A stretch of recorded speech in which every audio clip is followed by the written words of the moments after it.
Hello नमस्कार दोस्तों, welcome back आप कोचिंग में। ठीक है ना, जिसमें मैथ्स वाले सर की कोचिंग में आज मैं आपको औसत के आगे वाले क्वेश्चन देख के बताने जा रहा हूँ। चलिए, औसत है। औसत यानी कि एवरेज। ठीक है ना। मैं थोड़ा जल्दी इसलिए बताता हूँ बच्चों की आप लोग भी इसी तरह से देख करके जल्दीबाजी में करने की कोशिश करें, लेकिन सही एवरेज है। एवरेज की जरूरत है। तो मैं क्वेश्चन देता हूँ और उसको आपको समझाने की कोशिश। ठीक है ना। जैसे राम अपने घर से विद्यालय 10 किलोमीटर प्रति घंटे की चाल से ज्यादा। हाँ, अपने घर से 10 किलोमीटर प्रति घंटे की चाल से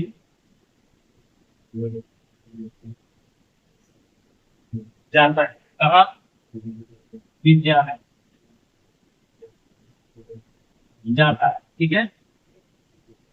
तो कितने मिनट विलंब? 20 मिनट विलंब होता है। 20 minute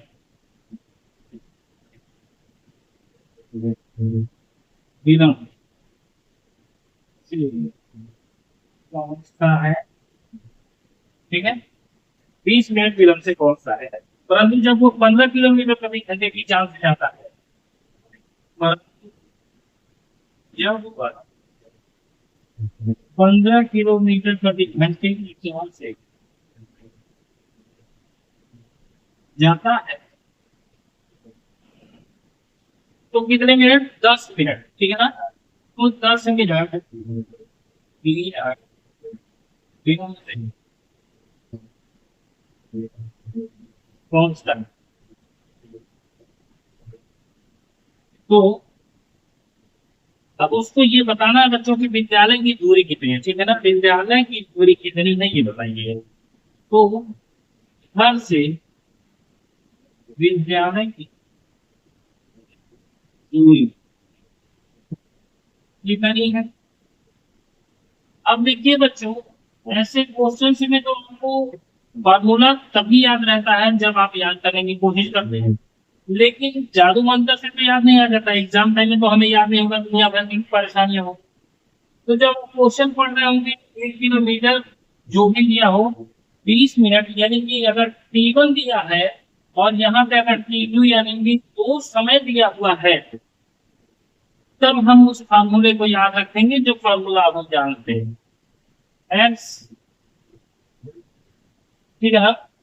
P is equal to जो होता है, P इज इक्वल टू होता है X Y upon X plus Y into T1 plus minus T upon C. इसकी क्यों? मिनट से हमें बदलना होता है। ठीक है ना। जो भी आपको मिनट में गया था उसको घंटे में बदलने के लिए हम क्या करते हैं? उधार से भाग करते हैं। चलिए, तो अब देखिए हमको करेक्ट क्या क्या करना है। देखिए एक्स दिया है 10 और वाई दिया है आपका कितना? 15। T1 दिया हुआ है आपका 20 और T2 आपका दिया हुआ है कितना? 10। यही दिया हुआ है। सारी चीजें आपके पास है, तो अब इसको आप सॉल्व कर सकते हैं। तो टी इक्वल कितना रख देंगे? 10 × 15 बटे 10 + 15 इंटू T1। अच्छा, T1 की वैल्यू तो मैं लिख रहा हूँ, लेकिन प्लस लोग भी माइनस करूँ ये मुझे समझ में नहीं आ रहा है। ठीक है ना। आपको याद रखना है बच्चों की अगर दोनों ही विलंब से यानी कि डेट से और देर से पहुंचे हैं, दोनों ही विलंब है या दोनों ही पहले है समय से पहुंचे, तो उसके समय आप माइनस कर। ठीक है ना। तो जब दोनों ही विलंब है तो माइनस करेंगे। ठीक है। T2 की वैल्यू 10 और बटे 10। बस अब इसी को सॉल्व कर देना है। और तो ये हो गया आपका 15 में 150 और बटे ये हो गया 1525। ठीक है। और गुणे में ये अगर आपका देखा जाए तो 20/60 होता है। ठीक है। यानी कि 1/6। ठीक है। अच्छा, और 5 से काटो तो 5 कभी 25 5 है तो 5 से काटो तो 5 30। ठीक है। अब क्या 6/6 का मतलब ये भी कट गया। सीधे आपका ये कितना बचा? एक। यानी इसलिए है 1 किलोमीटर। ठीक है ना। लेकिन नीचे तक आ रहा है नहीं आ रहा है मैं ये नहीं जानता, लेकिन इतना मैं आपको बता दूं कि डिस्टेंस जो है बच्चों वो 1 किलोमीटर आएगा। और कैसे आया है, मैंने सारी चीजों का कैलकुलेशन के तौर पर आपको सारा चीज बता दिया है। ये फॉर्मूला होता है जब दो समय दिया रहेगा तब का ये फॉर्मूला है। आप देखिए यहाँ पे, एक को देता है कि 20 मिनट और एक को देता है 10 मिनट, ठीक है ना, यानी कि T1 और T2 दोनों ही हमारे बीच में मौजूद है। तो ये फॉर्मूला लगा करके आगे बढ़ जाओ, ठीक है। मैं अब इसमें जो है, अगर मैं ज्यादा एक्स्ट्रा चीजें बताने लगूंगा ना आपको, आप जो है कुछ तो बच्चे समझेंगे लेकिन कुछ बच्चे जो है वो नहीं समझेंगे, ठीक है ना। आपके लिए बेटर है कि आप ऐसे क्वेश्चन की प्रैक्टिस इतनी कीजिए कि बहुत जल्दी से आप इसको कर दें। जब फॉर्मूला आपको याद रहेगा तो कैलकुलेशन करने में क्या है, ठीक है। चलिए, अच्छा, इसी चीज को मैं थोड़ा सा बदल रहा हूँ। इसी चीज को अगर मैं थोड़ा सा बदल दूँ, 2 सही 1/2 किलोमीटर यहाँ का दूर 6 मिनट विलंब से पहुंचता है, ठीक है ना। यहाँ पे 6 मिनट विलंब से पहुंचता है, ये क्रम मेरा। और आगे दिया है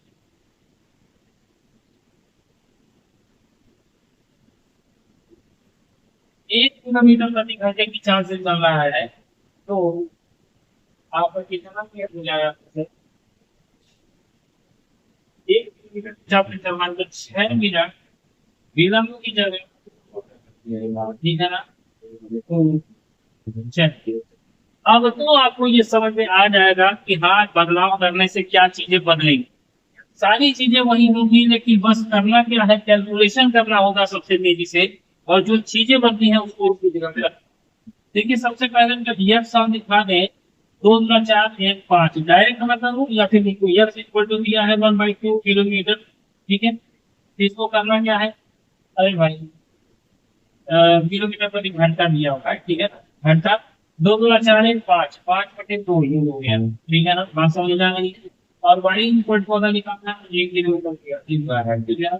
तो अब मैं फॉर्मूला लगाना हूँ कि ई इक्वल टू क्या, X Y upon X plus Y into T1 plus minus upon, याद है। चलिए इसी फॉर्मूले में रख दीजिए, एक्स की वैल्यू 5/2 है, पूरे 1 है, और बटे में कितना हो जाएगा, 5/2 प्लस 3, ये हो गया। पूरे में समय देखा जाए तो 6 मिनट और 6 मिनट पूर्व, यानी कि 6 - 6, सॉरी +6, ठीक है ना। ये हो जाएगा और बटे में 60, ये हो जाएगा। क्यों भाई, क्योंकि एक पूर्व है एक विलंब है, तो भैया माइनस नहीं होगा, दोनों सेम होना चाहिए। या तो दोनों में या तो दोनों पूर्व तो माइनस। एक उल्टा हुआ, एक विलंब से पहुंचा एक पहले पहुंचा, तब भाई इसके लिए प्लस था, ठीक है। अब क्या, v इक्वल टू निकाल लीजिए तो कितना हो जाएगा, एलसीएम में भी हो जाएगा आपका 3/2, ठीक है ना। कितना हो जाएगा, 3/2 हो जाएगा, और ये बटे कितना हो जाएगा, तो ये आपका हो जाएगा, एलसीएम ले लें तो यहाँ पे बटे में 2 आ जाएगा, और ये भी 3/2 आ जाएगा। जैसे ये पूरा 5 ये 5/2 होगा क्योंकि पूरे है, और ये भी बटे नहीं होगा, ये भी प्लस है, ठीक है ना। एलसीएम लेकर के समझता है, ये तो 2 हो जाएगा बटे में, तो दो एक कम 2, एक बचा 5 और 5 और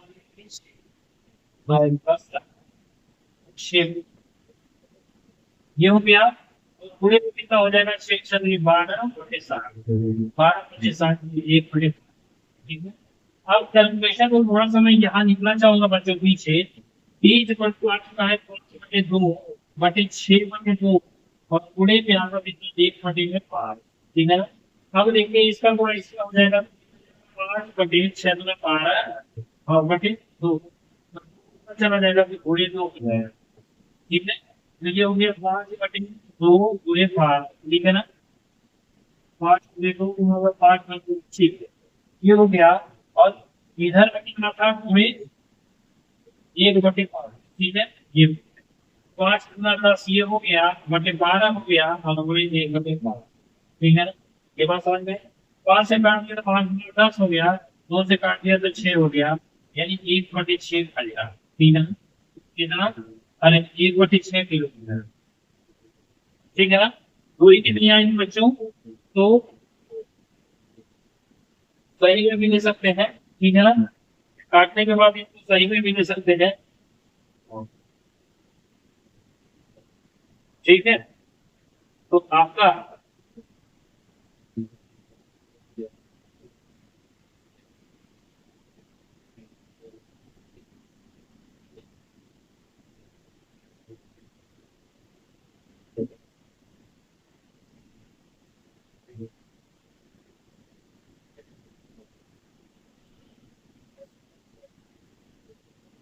7/2 होगा। देख लीजिए मैं यहाँ कैलकुलेशन कर रही है, यहाँ 7/2 होगा, ठीक है। अब देखिए जरा, यहाँ से कैलकुलेशन थोड़ा सा गड़बड़ हो गया है। अब देखिए, तो 7×14 हो जाएगा, ठीक है ना। तो ये कितना हो जाएगा, 5/14 का मतलब पूरे 2 हो जाएगा, और पूरे में 1/5 फिर बाद में 10/14 पूरे 1/5 वो करते 14, ये हो गया आपका 1। ठीक है। तो इस तरह से क्वेश्चन तो सॉल्व करते हैं बच्चों। तो आप लोग ध्यान से देख लीजिए और इसको समझ लीजिए। कैलकुलेशन जो है वो इतनी आसान नहीं रह जाती है, आपको इसकी बार बार प्रैक्टिस करनी है, ठीक है ना। तो चलिए आज की क्लास कैसे लगी मुझे कमेंट करके जरूर नहीं बच्चों। मैं कल सेम इसी टाइम पे आपको 7 से 8 बजे मिलूंगा, और आपको एसएससी सीजीएल के लिए जल्द इंपॉर्टेंट क्वेश्चन होते हैं मैथ्स के, वो सारी चीजें मैं यहाँ पे आपको बता, ठीक है ना। चलिए मैं मिलता हूँ अगली क्लास में, तब तक के लिए जय हिंद जय।